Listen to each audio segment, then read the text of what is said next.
Hello and welcome. Today I'm going to show you how to make a super easy homemade pie crust just in time for the holidays. You're going to want this recipe. I also have a few other recipes on my channel that you can use this pie crust with. So please make sure to like and subscribe to my channel and let's get baking.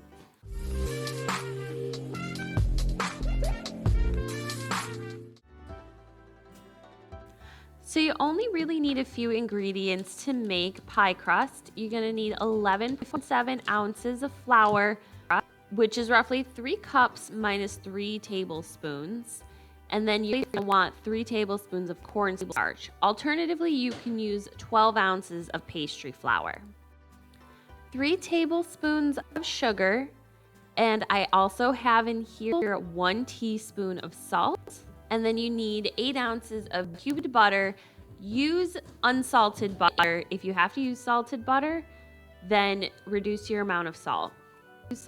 And to cube it, I simply just cut it in half, carefully remove my knife, turn it 90 degrees, and cut it in half again so that I have 4 logs of my butter. And then I slice it perpendicular to that so that I end up with smaller cubes.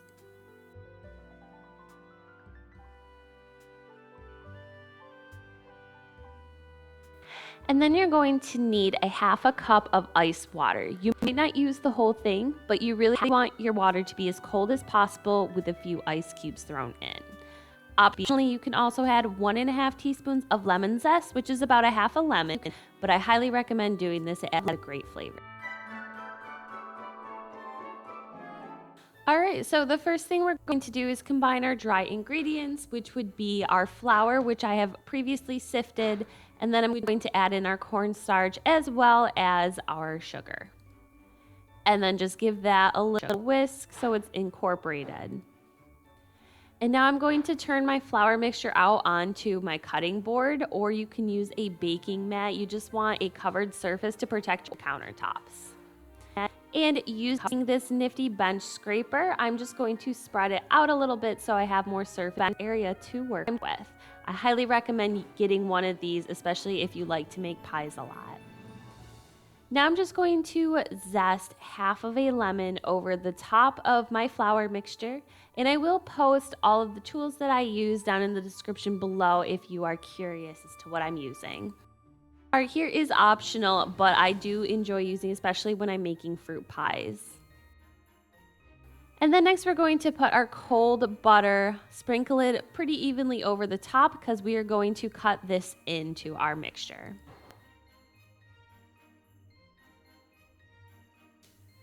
And here's where this bench scraper comes in handy. We're just going to start chopping.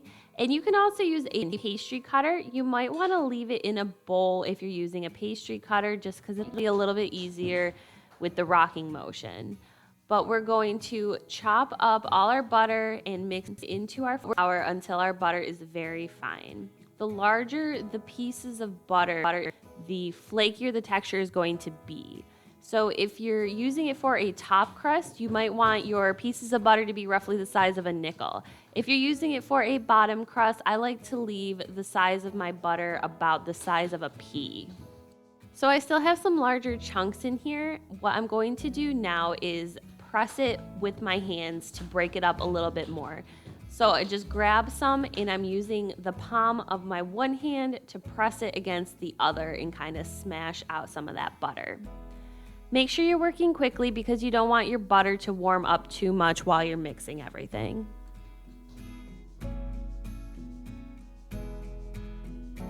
Like I said, I'm just going to mix this until my butter is about the size of a pea and don't overwork it.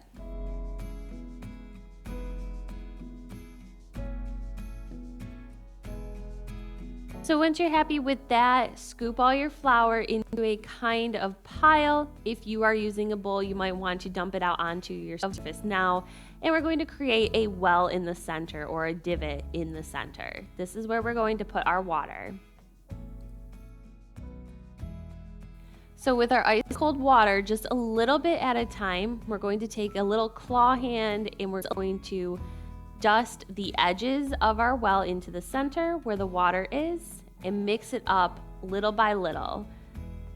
So create a well as you go and scoop in from the sides. Pour a little water, create the well, scoop it.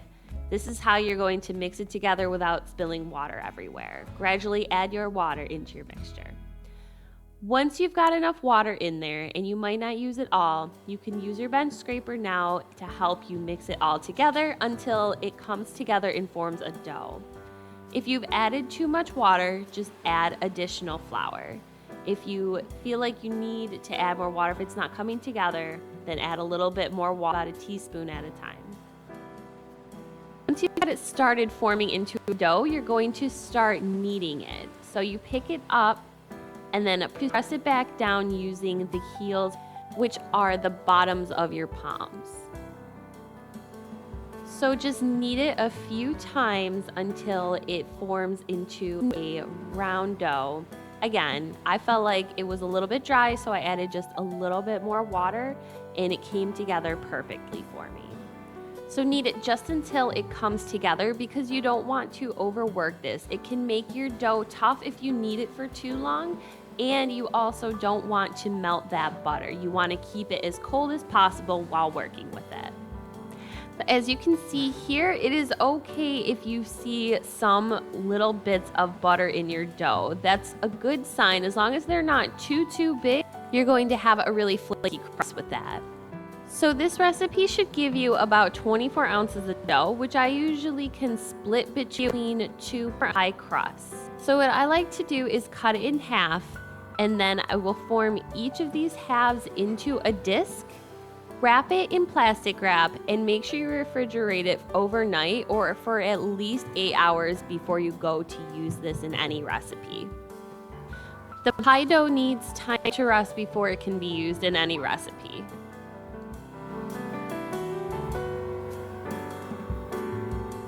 So now I'm just going to put these in my refrigerator until I need to use them. Check out these amazing Concord grape pie bars that I already have on my channel. And I will be posting this delicious apple pie recipe next Monday, just in time for Thanksgiving. So please make sure to give this video a like and subscribe to my channel. It really helps me out. And thank you guys so much for watching. Okay, love ya. Bye.